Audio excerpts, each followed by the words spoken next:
Hello दोस्तों, कैसे हैं आप सब लोग। उम्मीद करता हूं आप सब अच्छे होंगे। और मैं एंजल टीवी से आपका दोस्त लोकेश हाजिर हूं एक और कहानी के साथ। एक बार एक कपल को शादी के 5 साल के बाद बेटा हुआ। काफ़ी टाइम के बाद होने के कारण और इकलौता होने के कारण उसे बड़े ही लाड प्यार से पाला गया। उसकी हर ख्वाहिश, हर डिमांड, हर इच्छा पूरी की जाती थी।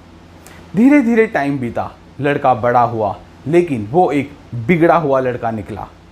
सारा दिन अपने दोस्तों के साथ मटर गश्ती करना, घूमना फिरना, घर का कोई काम ना करना, पिता की कोई मदद ना करना, सिर्फ अपने बाप के पैसे पे मौज करना। पिता ने देखा कि लड़के को पैसे की बिल्कुल भी कदर नहीं है, क्यों ना इसको सबक सिखाया जाए। पिता ने बेटे को बुलाया और बोला कि इतने सालों से तुम सिर्फ मेरे पैसे को बर्बाद कर रहे हो। वैसे तो मेरा सब कुछ तुम्हारा ही है, लेकिन अगर तुम मुझे इस बात का यकीन दिलाओ कि तुम खुद मेहनत करके पैसे कमा सकते हो, तभी मैं अपना सब कुछ तुम्हें दूंगा, नहीं तो मैं सब कुछ ट्रस्ट को दे दूंगा। कल से तुम्हें इस घर में तभी खाना मिलेगा जब तुम खुद कमा कर लाओगे। बेटे ने पिता की बात सुनी और उनकी हाँ में हाँ मिला दी। अगले दिन काम पे जाने से पहले पिता ने फिर बेटे को याद दिलाया कि आज तुम्हें खाना तभी मिलेगा जब तुम खुद कमा कर लाओगे। बेटे ने कहा ठीक है। बेटे को कोई काम वाम तो करना आता नहीं था। वो अपनी माँ के पास गया और उनसे मदद मांगी। माँ ने बेटे के प्यार में कहा कि ठीक है, मैं तुम्हें रोज़ 500 रुपये दिया करूँगी। वो पैसे अपने पिताजी को ले जाकर देना और कहना कि तुमने कमाए हैं। बेटा खुश हुआ और अपने दोस्तों के साथ मटर गश्ती करने फिर से निकल गया। शाम को वापस आने पर उसने माँ से 500 रुपये लिए और रात को डिनर के लिए जब सब इकट्ठे हुए तो पिता ने बेटे से पूछा कि आज तुमने क्या कमाई की। बेटे ने वही 500 रुपये निकाले और अपने पिताजी को देते हुए कहा कि आज मैंने 500 रुपये कमाए हैं। पिता ने 500 रुपये लिए और उससे बिना कुछ कहे वो 500 रुपये जला दिए। बेटे ने कोई भी रिएक्शन नहीं किया। उसने मन में सोचा कि कौन सा मेरा पैसा था। अगले दिन फिर वो अपने दोस्तों के साथ मटर गश्ती करता रहा और शाम को आके अपनी माँ से 500 रुपये ले लिए और रात को अपने पिता को वही पैसे अपनी कमाई के तौर पर दे दिए। पिता ने भी बिना कुछ पूछे उन 500 रुपये को भी जला दिया। ऐसा कुछ दिन तक लगातार चलता रहा। एक दिन माँ और बेटे में किसी बात को लेकर अनबन हो गई और माँ ने बेटे को पैसे देने से मना कर दिया।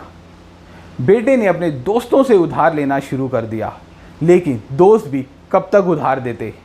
एक दिन ऐसा आया कि किसी ने भी उस लड़के को कोई पैसा नहीं दिया। लड़के ने सोचा कि अब वो क्या करे, क्योंकि शाम को उसको पैसे तो देने हैं।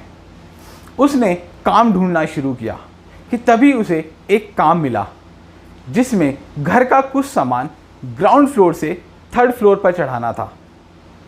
उसने मालिक से उस काम के 500 रुपये मांगे। मालिक ने भी 500 रुपये देना तय कर दिया। मालिक ने कहा कि तुम अपनी मदद के लिए कुछ मजदूर बुला लो, क्योंकि सामान भारी है।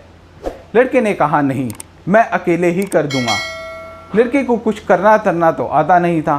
कैसे तैसे करके उसने सामान 3rd फ्लोर पर चढ़ा दिया, लेकिन क्योंकि उसे काम नहीं करना आता था तो कुछ सामान डैमेज हो गया, कुछ पे स्क्रैचेस पड़ गए, जिस पे मालिक ने लड़के को अच्छी खड़ी खोटी सुनाई कि तुम्हें काम करना नहीं आता, तुमने मेरा सामान खराब कर दिया, ऐसे और वैसे। और मालिक ने लड़के को तय कीमत के से कम 300 रुपये ही दिए।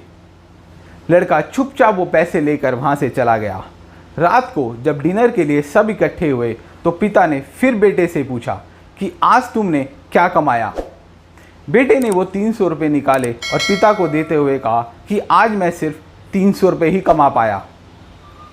रोज की तरह पिता ने उन पैसों को जलाने लगे कि तभी लड़के ने एकदम उनसे वो पैसे छीन लिए और बड़े गुस्से में बोला, ये आप क्या कर रहे हैं, ये मेरी मेहनत की कमाई है, आपको पैसे की कोई कदर नहीं है। आपको नहीं पता मैंने कितनी मेहनत करके, कितनी खरी खोटी सुन के ये पैसा कमाया है। पिता मुस्कुराए और बोले, अब तुम्हें पता चला कि मेहनत क्या होती है। आज लग रहा है कि ये पैसा वाकई ही तुम्हारी मेहनत की कमाई का पैसा है। अब तुम्हें पता चला कि मेहनत की कमाई क्या होती है। अब तुम्हें एहसास हुआ कि इतने सालों से तुम जो मेरी मेहनत का पैसा बर्बाद कर रहे थे, उड़ा रहे थे, तो मुझे कैसा लगता था। लड़की को अपनी गलती का एहसास हुआ और उसने पिता से सॉरी बोला।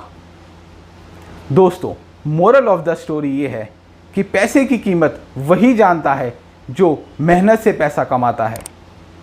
दोस्तों, कैसी लगी आपको ये स्टोरी, मुझे कमेंट करके ज़रूर बताएं।